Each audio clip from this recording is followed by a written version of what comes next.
तो दोस्तों आज भाभी का दूसरा पार्ट रिलीज हो गया है, तो अब आप सुन सकते हैं। तो चलिए सुनते हैं। सामने देखा, एक औरत मेरी ओर पीठ किए हुए खड़ी थी और पानी उबाल रही थी। मैं इतना तो समझ गया था कि यहां नहीं खड़े रहना चाहिए मुझे इसके बीच में बिल्कुल नहीं पड़ना। मैंने दरवाजा धीमे से वापस बंद किया और वापस अंदर अपने कमरे में आकर लेट गया, किसी डरे हुए बच्चे की तरह। मैंने कंबल पूरे का पूरा ओढ़ लिया, इस तरह कि पैर के नाखून से लेकर सर तक पूरा शरीर ढक जाए। मैं लेटे लेटे अपनी सांस तक रोके हुए था कि जब मैंने एक आवाज सुनी। दरवाजा खुला और मुझे समझ आया कि कोई कमरे में आया है, और फिर शुरू हुई एक तेज जलन मेरे पैरों से शुरू होकर धीमे धीमे ऊपर मेरे सीने तक और फिर मेरे चेहरे तक। ऐसा लग रहा था जैसे मुझे जला के कोई राख कर देगा। मैं चीखते हुए एक झटके में कंबल उठा फेंका और एक आवाज और गूंजी। मैं चिल्लाता हुआ कंबल हटाकर उठा तो देखा पूरा का पूरा बिस्तर गीला था, कंबल गीला था, और इसका मतलब वो जो पानी उबाला गया था वही मेरे ऊपर डाला गया, और उठते वक्त मेरा ही हाथ लगकर वो बर्तन गिरा था। मैं जलन के मारे चिल्लाए जा रहा था जब मैंने देखा वो बर्तन अपने आप घिसट घिसट के खुले हुए दरवाजे तक पहुंचा, और वो बर्तन कमरे से बाहर गया तो दरवाजा अपने आप बंद हो गया।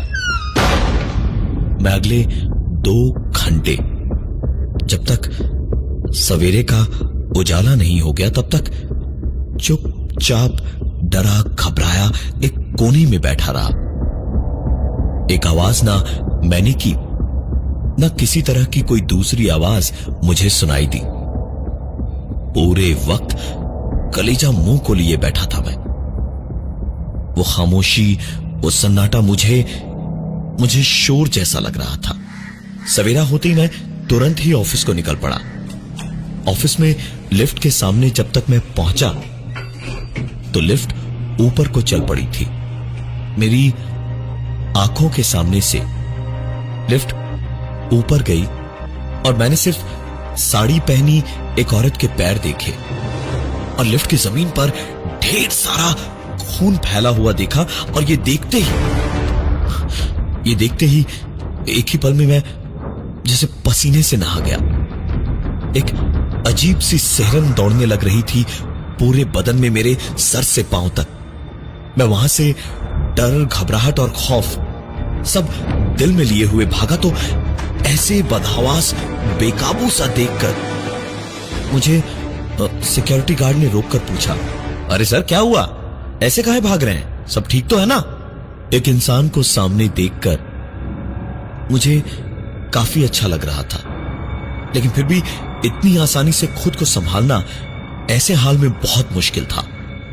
हांफते हुए मैंने उसे बताया, वो लिफ्ट में खून, वो और भूत। गार्ड मेरी बात सुनकर हंसा और उसने कहा, अरे सर क्या मजाक करते हैं आप भी, लिफ्ट तो 2 दिन से खराब पड़ी है, भूल गए आप? मुश्किल तो था, लेकिन मैंने मान लिया कि मेरा वहम ही होगा। मैंने गार्ड से कहा कि जरा मुझे घबराहट हो रही थी तो मेरे साथ सीढ़ियों से ऊपर 5वें माले मेरे ऑफिस तक चले। गार्ड खुशी खुशी मान गया। मैं आगे आगे बकबक करते हुए जा रहा था। पूरे वक्त मैं सीढ़ियों पर बोलते हुए ही जा रहा था और वो ठीक मेरे पीछे पीछे आ रहा था। उसके कदमों की आहट मुझे अपने पीछे पीछे आती साफ सुनाई दे रही थी। आखिरकार जब मैं ऊपर 5वें माले पर अपने ऑफिस पर पहुंचा तो पीछे पलट कर देखा और एक पल को मेरी आंखों के आगे अंधेरा सा छा गया। मेरे हाथ पांव ठंडे पड़ गए थे। खून का दौरा धीमा पड़ता हुआ पता चल रहा था। लग रहा था जैसे बेहोश हो जाऊंगा अभी, क्योंकि सीढ़ियों पर नीचे से लेकर ऊपर तक खून से बने नंगे पैरों के निशान बने हुए थे और सिक्योरिटी गार्ड कहीं दूर दूर तक नहीं था। मैं पिछले कुछ दिनों में इतना झेल चुका था कि इस पर मैं कुछ कर ही नहीं पाया। मैं सीधा अंदर जाकर अपनी सीट पर बैठ गया और बुरी हालत में भी काम करने का नाटक करने लगा। कुछ ही देर में मेरी टेबल पर रखा इंटरकॉम बजा। मैंने उठाया तो सिक्योरिटी ने कहा, सर बॉस को आपसे बात करनी है, मैं लाइन कनेक्ट कर दे रहा हूं। उसने लाइन कनेक्ट की तो उधर से आवाज आई, क्या बात है देवर जी, अब और याद नहीं आती हमारी? मैं तो ये सुनते ही पागल हो गया था। मैं फोन पर बोल पड़ा, ये सब क्या हो रहा है? क्यों मेरे पीछे पड़ी हो? मर चुके हो तो जाओ ना यहां से। क्यों जीते जी मार रही हो मुझे? क्यों जीते जी मुझे रोज रोज मार रही हो?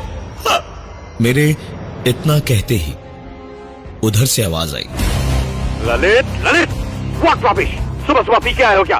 अभी क्या अभी मेरे कैबिन में रिपोर्ट करो।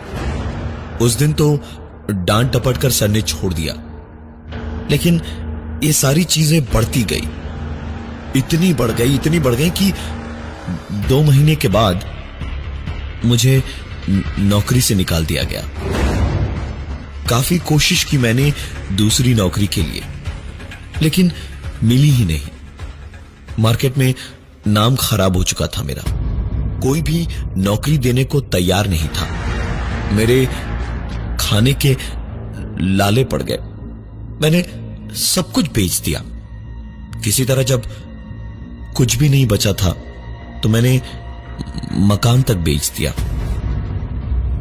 कुछ दिन तक तो जिंदगी चलती रही, लेकिन फिर पैसे खत्म हो गए, नौकरी मिल नहीं रही थी, ऊपर से उधार भी मिलना बंद हो गया। 1-2 बार भूख के मारे मैंने पैसे चुराने की कोशिश की तो हाथापाई हुई और आखिरकार मैं सड़क पर आ गया। एक अच्छी खासी मेरी जिंदगी बर्बाद हो चुकी थी, लेकिन मैं जानता था कि एक जगह है जहां वक्त पे खाना मिलेगा ही मिलेगा। मैंने श्वेता भाभी के खून का इल्जाम जो मेरे भाई नमित पर था, वो अपनी सर लेकर सरेंडर कर दिया। केस दोबारा से रीओपन हुआ। 15-20 दिन में सुनवाई हुई। मेरा भाई बाइज्जत बरी हुआ और मैं जेल में आया। एक बार नमित मिलने आया तो पता चला कि अपनी एक दुकान खोली है उसने और बड़े सुकून से जी रहा है, और मैं जेल में हूं। I mean, क्या करता? ये तो होना ही था ना। नमित तो सीधा साधा ही था बचपन से। एक दिन आकर मुझे बताया कि श्वेता का किसी और के साथ में कुछ है शायद। मैंने कहा कि ठीक है, तू फिक्र मत कर, मैं हूं ना। मैंने श्वेता का पीछा किया और सचमुच देखा कि उसका पुराना एक आशिक था जिसके साथ उसे रंगरलियां मनाते हुए मैंने नंगे हाथ पकड़ लिया। और वो नजारा देखते ही मेरे नमित की सूरत मुझे याद आ गई। मैंने वहीं के वहीं श्वेता की ही साड़ी से दोनों का गला घोंट कर उन्हें बेहोश कर दिया और एक बड़े पत्थर से दोनों का सर इस पूरी तरह कुचल डाला कि कोई पहचान ही ना पाए। नमित कमजोर था, अकेलापन नहीं झेल सकता था, तो उसने पूरा इल्जाम अपने ऊपर ले लिया और जेल चला गया।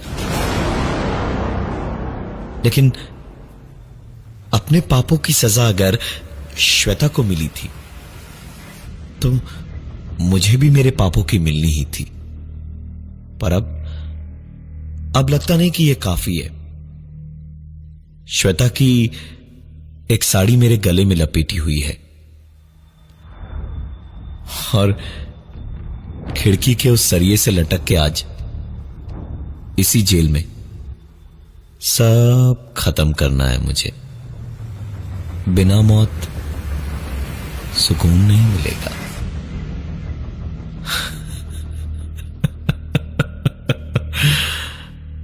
श्वेता मुझे मारकर ही दम लेगी।